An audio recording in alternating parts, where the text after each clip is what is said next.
folks. Another episode of That's My Opinion, What's Yours?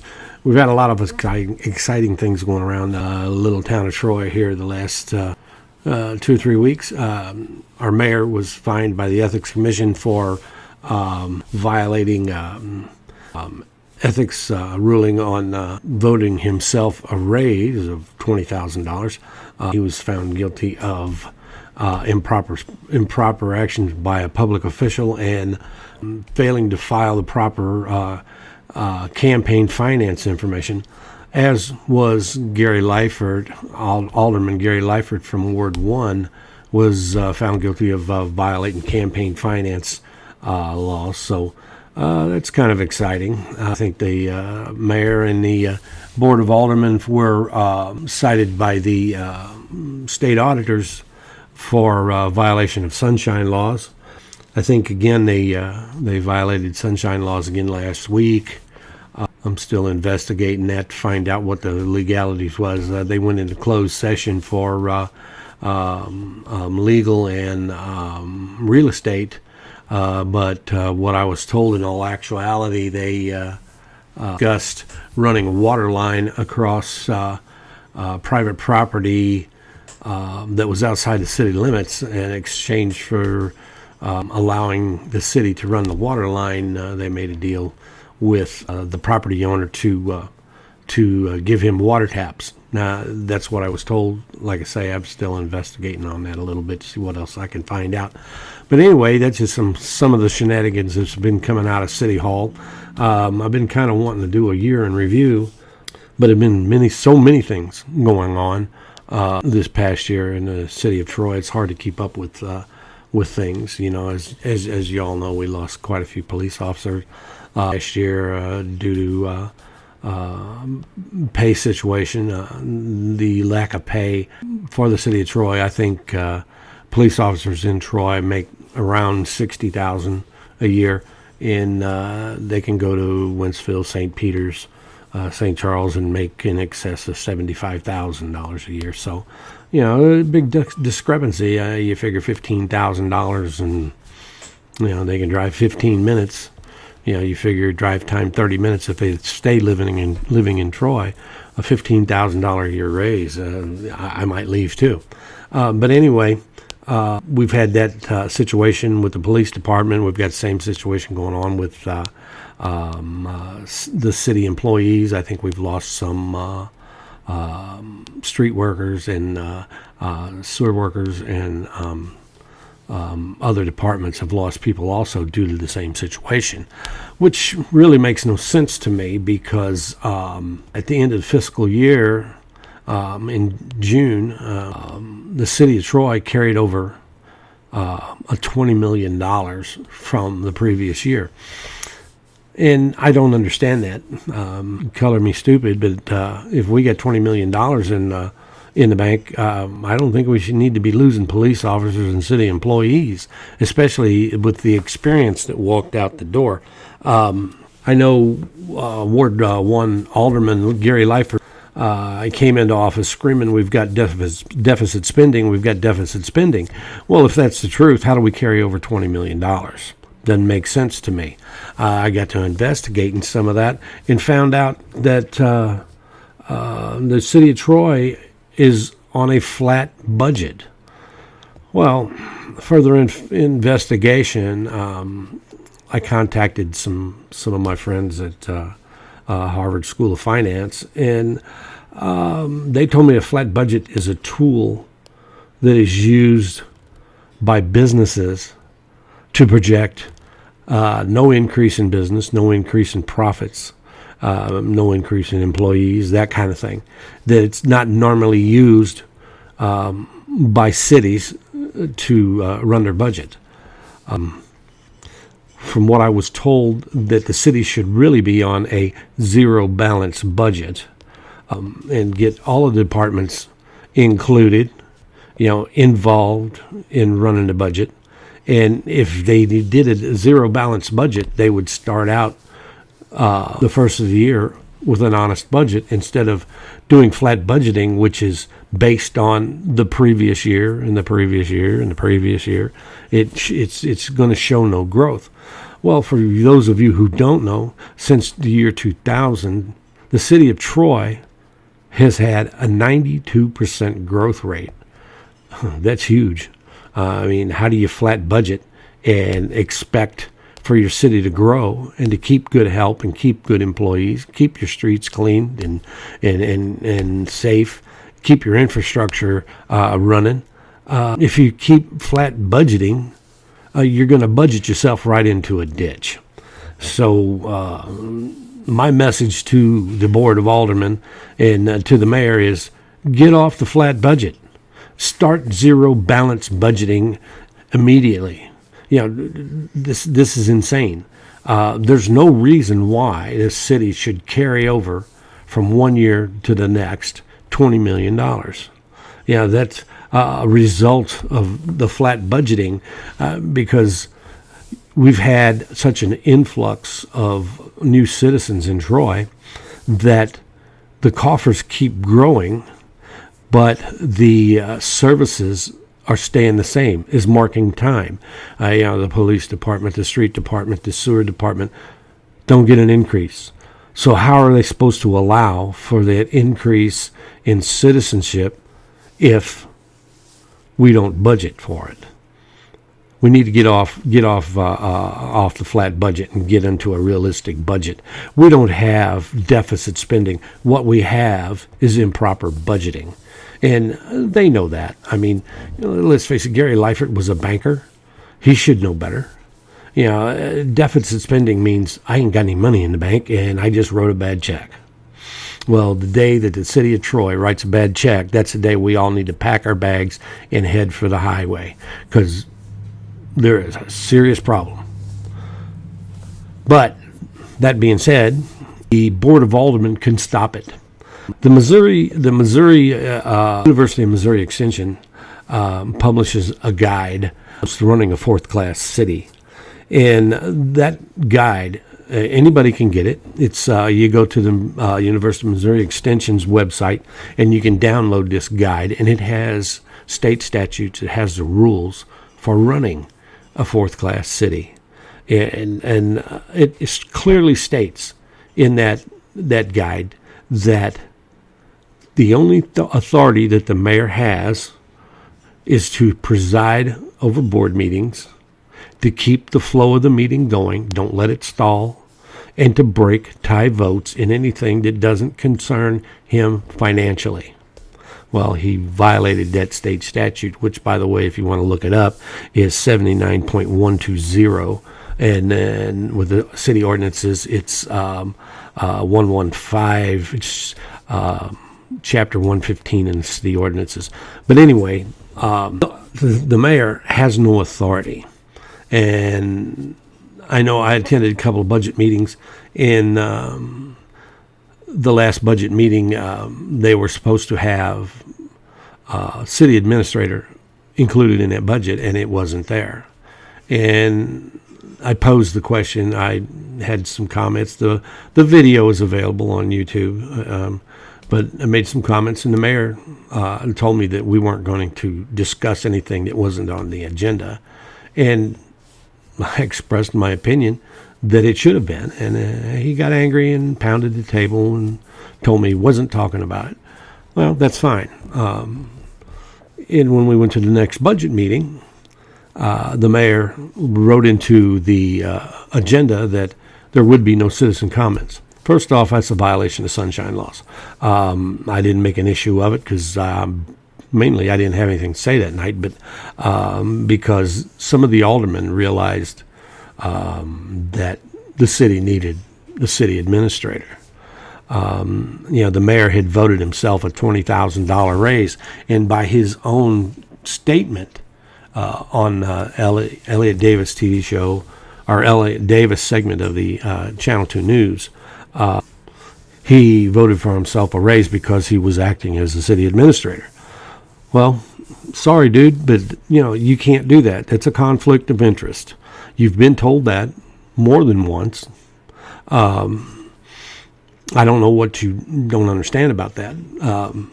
But the mayor can be the city administrator if he so desires, but he's going to have to resign his job, his position of city administrator or as mayor, and then wait a year and then apply for the job and hope that the Board of Aldermen hire him.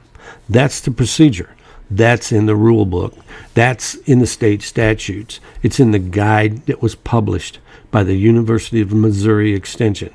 They're part of the state government, so I would think they know what they're talking about. I don't know what part of that the mayor doesn't seem to understand, but him and Alderman Leifert and Alderman Dykemper seem to think that we don't need a city administrator. We can't afford a city administrator. Well, that's wrong. We can't afford not to have a city administrator. It's got to be taken care of. And if you feel the way that I do, you need to let your alderman know. If you feel differently, let your alderman know. And don't take my word for it. Go to the state statutes, go to the University of Missouri Extension Center and get that guide and read through it. It's in there. That's all the mayor has to do. If he wants to run this city the way it's supposed to be run, the rule book is available to him. And as a matter of fact, I sent a copy of that to every alderman. And I know 3 of them read it. I don't know what the other 3 did with it. So they should know the rules. And as a matter of fact, state statute says that the Board of Aldermen, the alderman on the board, should be familiar with state statutes and city ordinances. And that's pretty clear statement also. But the other thing is the Board of Aldermen have the authority.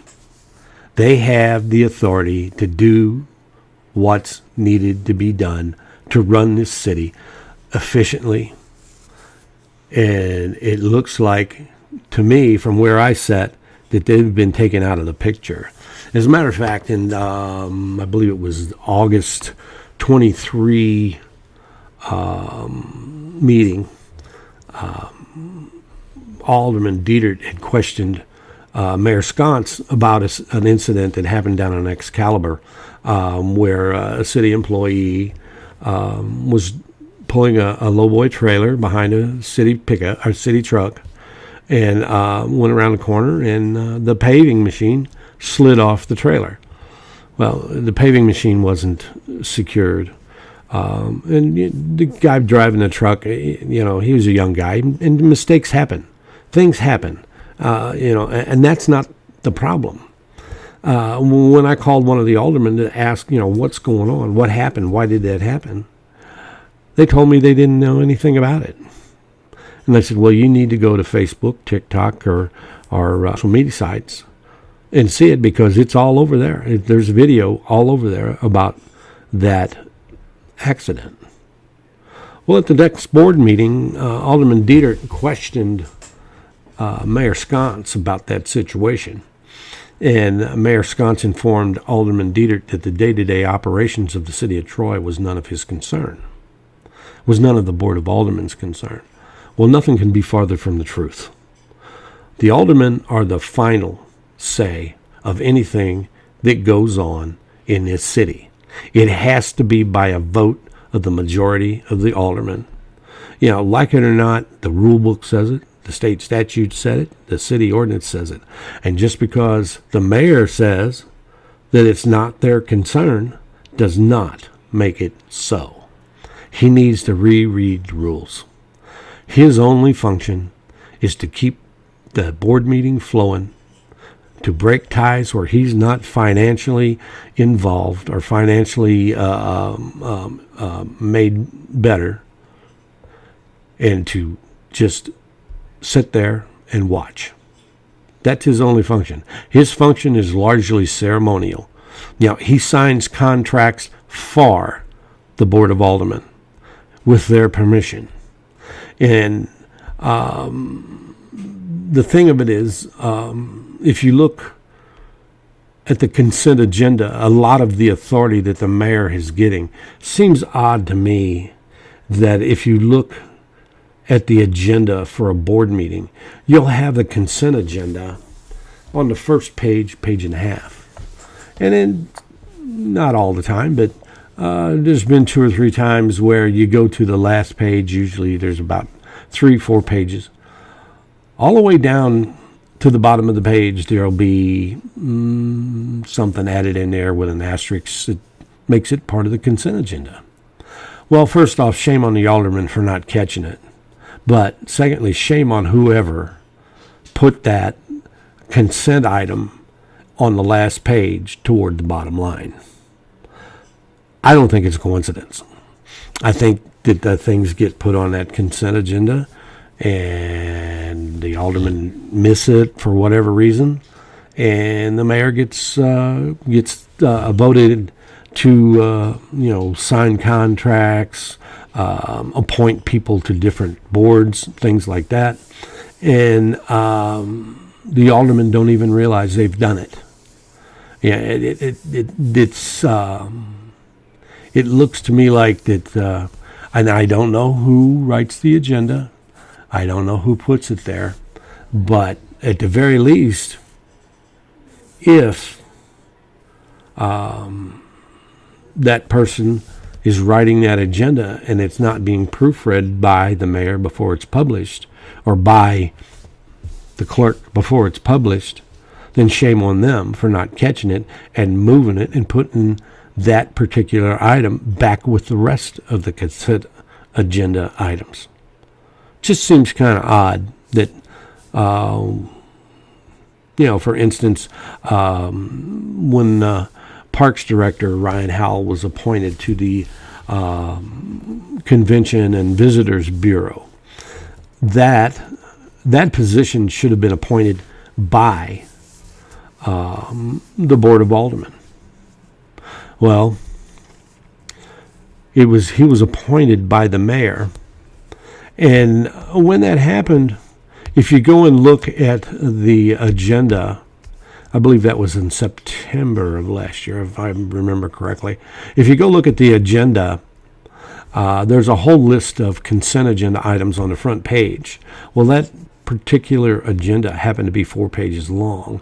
And if you go look on the 4th page, second item from the bottom, which would be the second to last item on the agenda, was appoint Ryan Howell to the Convention and Visitors Bureau, and it was with an asterisk, which made it part of the consent agenda, because it clearly states on the front of the agenda, anything marked with an asterisk should be considered on the consent agenda. First off, why was it left all the way to the last page? Second to last item. And I guess, why didn't anybody catch it? Well, anyway, one of the local community volunteers or local people that wants to be involved in helping the city along, young lady, I don't have permission to use her name, or I would use it, but she was a member of the Convention and Visitors Bureau, and she questioned the mayor about the legalities of appointing Ryan to the Convention and Visitors Bureau board, seeing how he was already the supervisor for the city parks and was a city employee. And along with that, it should have been an appointment by the board. Well, the mayor's reply to her was that he had checked the records and found that she had never been appointed to the board, that she had never been before the board to be appointed to that position, which tells me that she was correct in questioning the mayor as to why Ryan was appointed by him and not the board.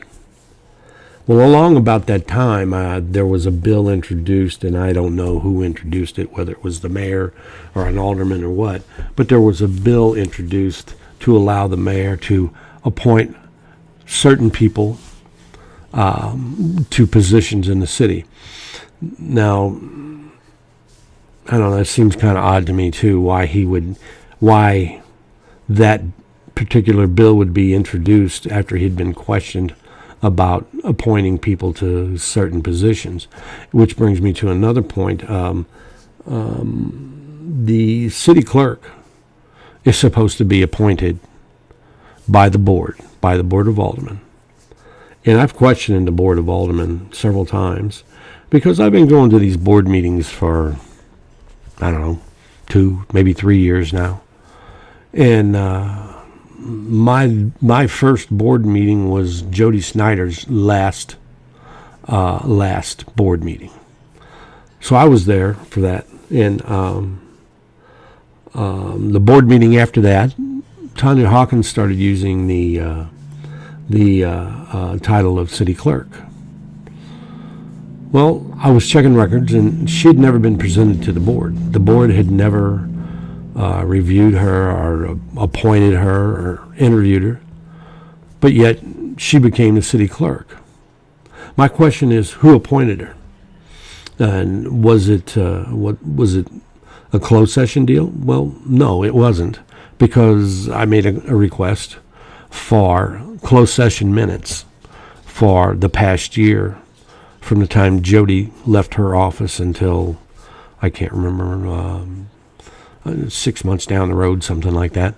But I requested all those minutes, and there was nothing in there about Tanya being presented to the board in a closed session, and she definitely wasn't presented in an open session. So my question is this: does that mean that she's not legally the city clerk? And does all of her activities, the oath of office that she's given, the oath to the mayor, does that make them illegitimate? Does that make them in office illegally, since she, according to the guidelines and the state statutes and all the information that I can find, she's not been legally or officially appointed the city clerk? That's just a few of the questions that's been running through my head. And, like I say, I'm not accusing anybody of anything. I'm just asking questions. But I think there's a lot of things that people need to keep an eye on and start looking into, and stop taking people's a word for things. Check it out. Look it up. Everything's available to the taxpayer. All of the state statutes, all of the rules, all the ordinances. You've got the right to go to a board meeting and ask questions. You've got the right to go to a budget meeting and ask questions. Don't be shy. Exercise your rights as a citizen. Exercise your rights as a taxpayer. Because we're paying the bills, not them. They're spending our money. The board, the mayor, everybody is spending our money. We've got a right to know what they're spending or what they're not spending it on, and why. We need to put a stop to the madness that's happening up in City Hall. It's not going to get any better unless the citizens of this town get together and stop it. Just remember, we have the power, we have the right, and we need to be heard. Thanks for watching. See you next time.